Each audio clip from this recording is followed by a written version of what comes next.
মির্জা ফখরুলকে রাষ্ট্রপতি নির্বাচিত ঘোষণা করে প্রজ্ঞাপন জারি, কাল বঙ্গভবনের শপথ। নবনির্বাচিত রাষ্ট্রপতিকে প্রধানমন্ত্রী ও বিরোধী দলীয় নেতার অভিনন্দন, ঠাকুরগাঁওয়ে মিষ্টি বিতরণ।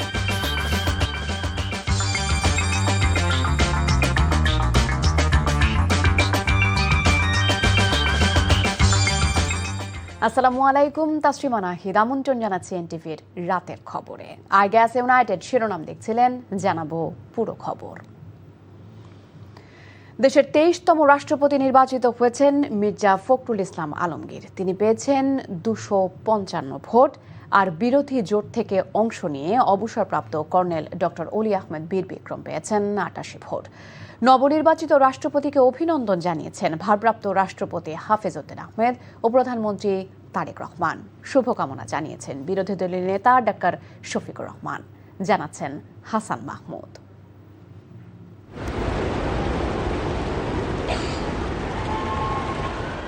লাল গোলাপের সুবাস চড়ানো, হৃদয়ের অলিন্দ আলোকিত করা আবেগঘন এই অভিনন্দন দেশের নতুন ইতিহাসের এক অনন্য পোস্টার।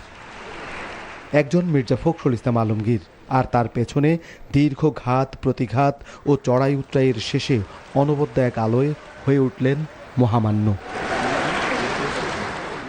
রাষ্ট্রপতি নির্বাচিত হয়ে সিক্ত হলেন অভিনন্দনের জোয়ারে। রাষ্ট্রপতি নির্বাচনকে ঘিরে নির্বাচিত জনপ্রতিনিধিদের উপস্থিতিতে সকাল থেকে সরগরম ছিল জাতীয় সংসদ ভবন। প্রধান নির্বাচন কমিশনার ও নির্বাচনের প্রধান কর্তা এএমএম নাসিরউদ্দিনের সভাপতিত্বে শুরু হয় নির্বাচন। রাষ্ট্রপতি নির্বাচন আইন 1991 ধারা 10(1) অনুযায়ী সংসদ সদস্যগণের প্রধানকৃত ভোটে রাষ্ট্রপতি নির্বাচিত হবেন। ব্যালট পেপার সরবরাহের পর প্রথম ভোট দেন ভারপ্রাপ্ত রাষ্ট্রপতি ও ভারপ্রাপ্ত স্পিকার। পরে মির্জা ফখরুল ইসলাম আলমগীরকে সঙ্গে নিয়ে ভোট দেন প্রধানমন্ত্রী তারেক রহমান, বিরোধী দলীয় নেতা ডাক্তার শফিকুর রহমান, সরকার ও বিরোধী দলের সংসদ সদস্যরা। সরকার ও বিরোধী দলের এমপিদের সৌহার্দ্যপূর্ণ সহ অবস্থানে মুখরিত ছিল পুরো ভোটের পরিবেশ। দুপুর 2টা থেকে 5টা পর্যন্ত ভোট গ্রহণ শেষে শুরু হয় ভোট গণনা। পরে কাঙ্ক্ষিত ফলাফলে ঘোষণা করা হয় বিজয়ী প্রার্থীর নাম। ব্যবহৃত ব্যালট পেপারের সংখ্যা 343টি, অব্যবহৃত ব্যালট পেপারের সংখ্যা 6টি। বৈধ ব্যালট পেপারের মধ্যে ডক্টর অলি আহমদ বীর বিক্রম পেয়েছেন 88টি ভোট, 88 ভোটস, এবং জনাব মির্জা ফখরুল ইসলাম আলমগীর পেয়েছেন 255 ভোট, 255। আমি ঘোষণা করছি যে জনাব মির্জা ফখরুল ইসলাম আলমগীর সর্বোচ্চ সংখ্যক ভোটপ্রাপ্ত হওয়ায় রাষ্ট্রপতি পদে যথাযথভাবে নির্বাচিত হয়েছেন। 23তম রাষ্ট্রপতি হিসেবে মির্জা ফখরুল ইসলাম আলমগীরের নাম ঘোষণার সাথে সাথে তুমুল উল্লাসে তাকে অভিনন্দন জানায় সবাই। অভিনন্দনের জবাবে কৃতজ্ঞতা প্রকাশ করেন মির্জা ফখরুল ইসলাম আলমগীর। সংসদের বিরোধী দলীয় নেতাও বুকে জড়িয়ে নেন নির্বাচিত রাষ্ট্রপতি মির্জা ফখরুল ইসলাম আলমগীরকে। সরকার ও বিরোধী দলের মধ্যে এক সৌহার্দ্যপূর্ণ পরিবেশ সৃষ্টি হয় পুরো সংসদ ভবনে। দীর্ঘ 35 বছর পর দেশে দ্বিতীয়বারের মতো অনুষ্ঠিত হলো রাষ্ট্রপতি নির্বাচন, যাতে 23তম রাষ্ট্রপতি হিসেবে নির্বাচিত হয়েছেন মির্জা ফখরুল ইসলাম আলমগীর। জুলাই গণ অভ্যুত্থান পরবর্তী সময়ে দেশের সাংবিধানিক দায়িত্ব পালনের পাশাপাশি তার সামনে রয়েছে নানা গুরুত্বপূর্ণ চ্যালেঞ্জও। সেই সব চ্যালেঞ্জ নিয়েই সামনে এগিয়ে যাবেন রাষ্ট্রপতি। তাই এখন অপেক্ষা রাষ্ট্রপতির শপথ গ্রহণের। হাসান মাহমুদ, এনটিভি নিউজ, জাতীয় সংসদ ভবন, ঢাকা। 23তম রাষ্ট্রপতি হিসেবে মির্জা ফখরুল ইসলাম আলমগীরের নাম ঘোষণা করে প্রজ্ঞাপন জারি করেছে নির্বাচন কমিশন। সংসদে ভোট গণনা শেষে সন্ধ্যায় নির্বাচন কমিশনের সিনিয়র সচিব আখতার আহমেদের সই করা এই প্রজ্ঞাপন জারি করে ইসি।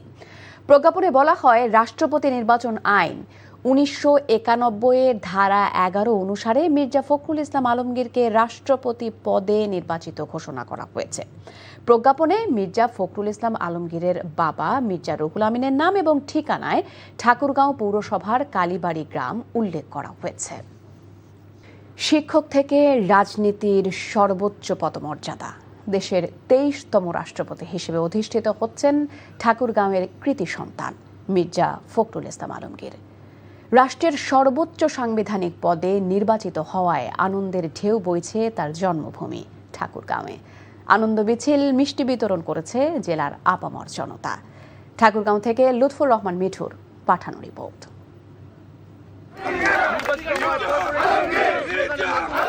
ঠাকুরগাঁওয়ের মাটির সঙ্গে তার সম্পর্কটা শুধু রাজনীতির নয়, শেকড়ের।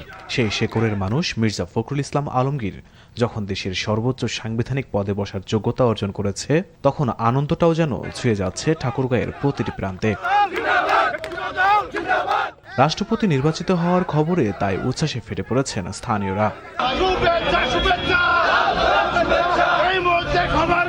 জেলা জুড়ে হয়েছে আনন্দ মিছিল, করা হয়েছে মিষ্টি বিতরণ। দলীয় নেতাকর্মীর পাশাপাশি স্থানীয়রাও এই আনন্দে উচ্ছ্বসিত। অনেকে স্মৃতির পাতা উল্টে স্মরণ করছে মির্জা ফখরুলের রাজনীতির দীর্ঘ পথের কথা। মির্জা ফখরুল ইসলাম আলমগীর স্যার এই ফ্যাসিবাদ বিরোধী আন্দোলনে সর্বোচ্চ ত্যাগ স্বীকার করেছেন। সেই সর্বোচ্চ ত্যাগ স্বীকার একজন পরিচ্ছন্ন রাজনৈতিক ব্যক্তি আজকে সর্বোচ্চ মর্যাদার আসনে আসীন হয়েছেন। এই জন্য মহান রব্বুল আলমিনের কাছে আমরা শুকরিয়া আদায় করছি। সারা দেশবাসীর নিকট আমাদের একটাই চাওয়া, আপনারা সকলেই দোয়া করবেন আমাদের স্যার যেন আগামী সুন্দর একটি বাংলাদেশ, নিরাপদ একটি বাংলাদেশ গড়ে তুলতে পারেন। ঠাকুরগাঁওয়ের মানুষের কাছে মির্জা ফখরুল শুধু একজন জাতীয় রাজনীতিক নন, তিনি এই জনপদের সন্তান। তাই রাষ্ট্রপতির দায়িত্ব পাওয়ায় আনন্দের পাশাপাশি প্রত্যাশাটাও কম নয়। বাংলাদেশের মানুষ চেয়েছিলেন যেমন একজন ত্যাগী এবং মাঠের নিবেদিত প্রাণ রাষ্ট্রপতি হোক। ঠাকুরগাঁওবাসী খুবই আনন্দিত। এই মানুষটি আমাদের প্রাণের স্পন্দন। যেই মানুষটিকে দেখে আমরা জাতীয়তাবাদী দল করতে এসেছি, সেই মানুষটি আজকে রাষ্ট্রপতি হয়ে গেছে। ফখরুল ইসলাম স্যার রাষ্ট্রপতি হয়েছেন, এটা ঠাকুরগাঁওবাসীর জন্য অনেক গর্ব, খুবই আনন্দিত। ঠাকুরগাঁওয়ের মাটি থেকে বঙ্গভবন, দীর্ঘ পথ চলায় নতুন অধ্যায়ে রাষ্ট্রের প্রধানের দায়িত্ব। সব মিলিয়ে ঠাকুরগাঁওবাসীর প্রত্যাশা, রাষ্ট্রপতি হিসেবে মির্জা ফখরুল ইসলাম আলমগীর দেশের মানুষের আস্থার প্রতীক হয়ে উঠবেন। NTV news desk. স্বাধীন বাংলাদেশে এ পর্যন্ত 18 জন ব্যক্তি 22 মেয়াদে রাষ্ট্রপতির দায়িত্ব পালন করেছেন। রাষ্ট্রপতি হিসেবে একদলীয় শাসন, রাষ্ট্রপতি শাসিত সরকার প্রতিষ্ঠা, তত্ত্বাবধায়ক সরকারের প্রধান হিসেবে দায়িত্ব পালন সহ ইতিহাসে নানা ঘটনা ঘটেছিল তাদের নেতৃত্বে। বাংলাদেশ অভ্যুদয়ের পর রাষ্ট্রপতিদের ইতিহাস নিয়ে নিয়ামুল আজিজ সাদেকের আরও একটি রিপোর্ট। আমি শেখ মুজিবুর রহমান সশ্রদ্ধ চিত্তে শপথ করিতেছি যে 1971 সালের মহান মুক্তিযুদ্ধের সময় অস্থায়ী সরকারের প্রধান হিসেবে রাষ্ট্রপতি হন শেখ মুজিবুর রহমান। 1972 সালের 12ই জানুয়ারি দেশে ফিরে নিজেকে প্রধানমন্ত্রী হিসেবে ঘোষণা দেন তিনি। 1975 সালে একদলীয় শাসন ব্যবস্থার প্রবর্তন করে রাষ্ট্রপতি শাসিত সরকার চালু করে আবারও রাষ্ট্রপতি হন শেখ মুজিবুর রহমান। 1975 সালে শেখ মুজিবের মৃত্যুর পর রাষ্ট্রপতি হন খন্দকার মোশতাক আহমেদ। মোট 81 দিন তিনি এই পদে অধিষ্ঠিত ছিলেন। 1975 সালের 6 নভেম্বর ভিন্ন এক প্রেক্ষাপটে খন্দকার মোশতাককে সরিয়ে প্রধান বিচারপতি আবু সাদাত মোহাম্মদ সায়েম রাষ্ট্রপতি হিসেবে শপথ নেন। 1977 সালে তিনি ব্যক্তিগত কারণ দেখিয়ে পদত্যাগ করেন। একই বছরে 21 এপ্রিল দেশের ক্রান্তিকালে অষ্টম রাষ্ট্রপতি হিসেবে দায়িত্বভার গ্রহণ করেন সে সময়ের সেনাপ্রধান জিয়াউর রহমান। বিচারপতি আব্দুস সাত্তারকে তিনি উপরাষ্ট্রপতি হিসেবে নিয়োগ দেন। 1981 সালে একদল বিপথগামী সেনা কর্মকর্তার হাতে প্রেসিডেন্ট জিয়াউর রহমান শহীদ হলে বিচারপতি সাত্তার ভারপ্রাপ্ত রাষ্ট্রপতি হিসেবে দায়িত্ব নেন। পরে নির্বাচনের মাধ্যমে বিচারপতি সাত্তার রাষ্ট্রপতি হন। মাত্র 4 মাস পর তাকে সামরিক অভ্যুত্থানের মাধ্যমে পদচ্যুত করে প্রধান সামরিক আইন প্রশাসকের পাশাপাশি নিজেকে রাষ্ট্রপতি ঘোষণা করেন জেনারেল হুসেইন মোহাম্মদ এরশাদ। 1986 সালে আবারও বিতর্কিত এক নির্বাচনে রাষ্ট্রপতি হন এরশাদ।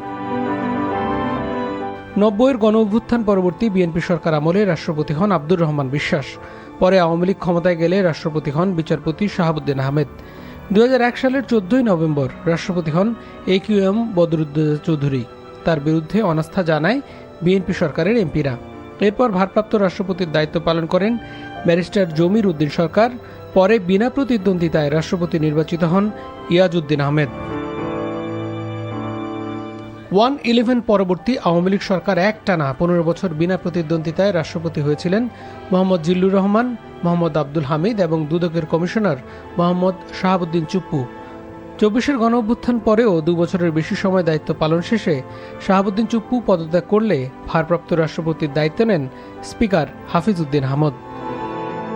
সর্বশেষ 23তম রাষ্ট্রপতি হিসেবে মির্জা ফখরুল ইসলাম আলমগীর নির্বাচিত হন। Niamul Aziz Sadek, NTV news, Dhaka. গবেষণার সুযোগ ও পেশাগত শিক্ষার মধ্যে দেশের অর্থনৈতিক সংযোগ আরও জোরদারে 14টি সরকারি ও বেসরকারি বিশ্ববিদ্যালয়ের সঙ্গে সমঝোতা স্মারক সই করেছে institute of chartered accountants of Bangladesh. দুপুরে রাজধানীর সিএ ভবনে আইসিএবির আয়োজনে এই অনুষ্ঠানে সরকারি ও বেসরকারি বিশ্ববিদ্যালয় এবং বিভিন্ন প্রতিষ্ঠানের প্রতিনিধিরা অংশ নেন। এ সময় দেশের অর্থনীতিতে দক্ষ জনসংখ্যা প্রয়োজন মন্তব্য করে আইসিএবির প্রেসিডেন্ট সাব্বির আহমেদ বলেন, এই উদ্যোগ শিক্ষার্থীদের আর্থিক প্রতিষ্ঠানের কাজে দক্ষ করে গড়ে উঠতে সহায়ক ভূমিকা পালন করবে। এছাড়াও বক্তারা আশা প্রকাশ করেন প্রতিষ্ঠানগুলো যৌথভাবে দেশের বাণিজ্যিক খাতের গবেষণা ও দক্ষতা উন্নয়নে গুরুত্বপূর্ণ ভূমিকা রাখবে।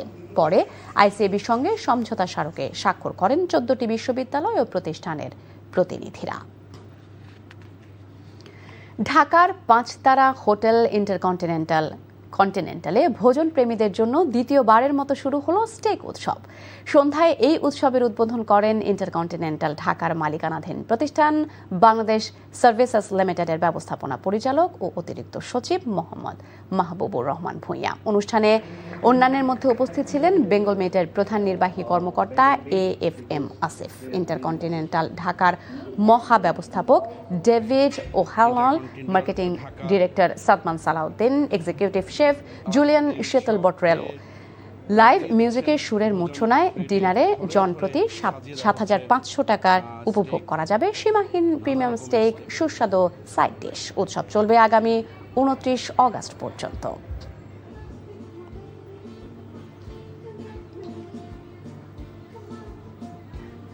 কিশোর ক্রিকেটারদের প্রতিযোগিতামূলক ক্রিকেটে বড়দের সঙ্গে খেলার আবহ বোঝাতে বিসিবি এবার আয়োজন করতে যাচ্ছে জিডি বা গেম ডেভেলপমেন্ট কাপ। শুক্রবার থেকে শুরু হবে 3 দলের এই টুর্নামেন্ট। এ উপলক্ষে এক সংবাদ সম্মেলনে টুর্নামেন্টের বিস্তারিত ব্যাখ্যা করে বিসিবি সভাপতি তামিম ইকবাল জানিয়েছেন, সে সময় উপস্থিত ছিলেন গেম ডেভেলপমেন্ট চেয়ারম্যান ফাহিম সিনহাও। 3 দলের এই আসরে খেলবে অনূর্ধ্ব 17, 19 ও অনূর্ধ্ব 23 দল। 17 বছরের ক্রিকেটারদের পাইপলাইনে কেমন ক্রিকেটার আছে তা যাচাই করতেই এই আসর।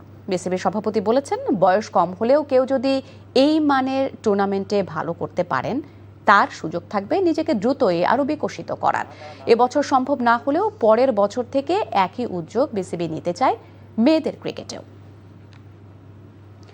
ক্রীড়াঙ্গনকে রাজনীতিমুক্ত রেখে প্রকৃত ক্রীড়া সংগঠক ও প্রতিভাবান খেলোয়াড়দের সামনে আনা গেলে দেশের খেলাধুলোয় গুণগত পরিবর্তন সম্ভব বলে মনে করেন বিসিবি পরিচালক Israfil Khasru. TV camera journalist association TCJA Chittagong আয়োজিত বার্ষিক ইনডোর ক্রীড়া প্রতিযোগিতার উদ্বোধনী অনুষ্ঠানে এই কথা বলেন তিনি। সাংবাদিকরা পেশাগত দায়িত্ব পালনের পাশাপাশি খেলাধুলায় অংশ নিলে তরুণ সমাজ উৎসাহিত হবে বলেও আশাবাদ জানান এই বোর্ড পরিচালক।